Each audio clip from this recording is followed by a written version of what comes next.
आजची ही जी पत्रकार परिषद आहे ही बेसिकली पिरामल हाऊसिंग फायनान्स आणि आयसीआयसीआय होम फायनान्स या दोन्ही बँकेच्या विरोधात आहे. कारण पिरामल हाऊसिंग फायनान्सने मला कोणती पूर्व सूचना न देता 16 मार्च 2022 रोजी माझ्या प्रॉपर्टीचा अवैध इनलिगल ताबा घेतला होता. त्या विरोधात मी डीआरटी कोर्ट संभाजीनगर मध्ये गेलो आणि तिथून आम्हाला रिलीफ भेटलं. कोर्टाने न्याय दिला, जजमेंट दिलं की तुम्ही जी अवैध रूपाने यांची प्रॉपर्टी घेतली यांना परत करा. मात्र या दरम्यान माझ्याकडे जवळपास एसबीआय बँकेचं टेकओव्हर लोन होतं, सँक्शन होतं. 10 कोटीची रक्कम माझ्याकडे तयार होती.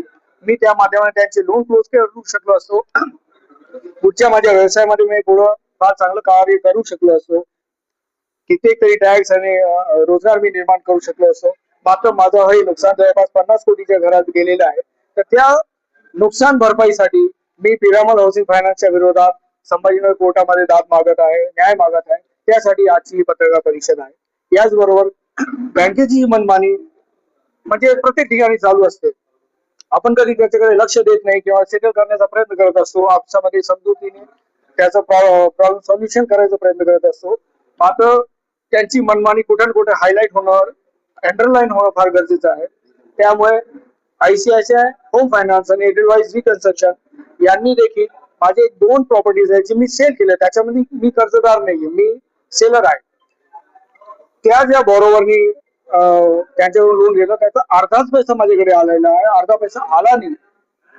त्यामुळे मी त्यांना एनओसी पण दिली नाही मॉर्गेजसाठी. त्याच्यामध्ये त्याने इलिगल मॉर्गेज करण्याचा प्रयत्न केला, इलिगली प्रॉपर्टीचं पोझिशन घेण्याचा प्रयत्न केला आणि त्यांच्याकडे जवळपास 9 वर्षापासून मी माझ्या दुसऱ्या प्रॉपर्टीचा, कारण एका प्रॉपर्टीचे पैसे आले एकाचे नाही आले, तर दुसऱ्या प्रॉपर्टीचे पेपर मी वापस मागत आहोत. त्यांनी ते दिलेले नाही.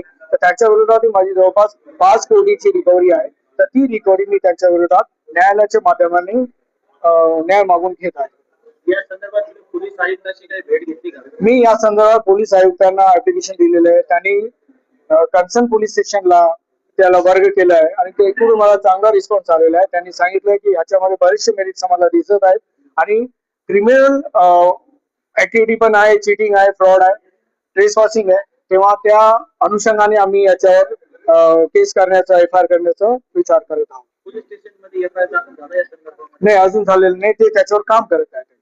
कारण याच्यामध्ये त्यांनी सुप्रीम कोर्टाचं सायटेशन दिलेलं आहे, डीआरटी कोर्टाचं मेन्शन करून. मात्र मी तिथं बॉरोवर नाही. डीआरटी कोर्ट ही बॉरोवर आणि बँक यांच्या मधला दुवा असतो किंवा ते केसेस तिथे चालतात.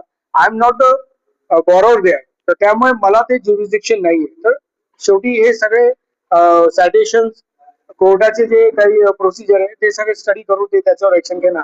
तुमची पुढची भूमिका काय असणार या संदर्भात? तुम्हाला न्याय नाही भेटला तर पुढे याच्यामध्ये मला न्याय भेटेल याला मला पूर्ण शाश्वती आहे. तुमच्या माध्यमातून मी ही गोष्ट संपूर्ण देशामध्ये पोहोचवण्याचा प्रयत्न करतोय आणि याच्यामध्ये इथल्या न्यायालयात मी न्याय मागायला गेलेलो आहे आणि ते मला न्याय भेटणारच ही मला पूर्णतः शाश्वती. भद्रा मारुतीचा आशीर्वाद आहे मला, ते होणार.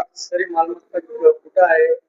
ही मालमत्ता कंचनवाडीमध्ये आहे आणि इस्माइल हाऊसिंग सोसायटी या नावाने तिथे आहे. त्याचं सगळं डिटेल मी याच्यामध्ये पण दिलंय, पेपरला दिलंय.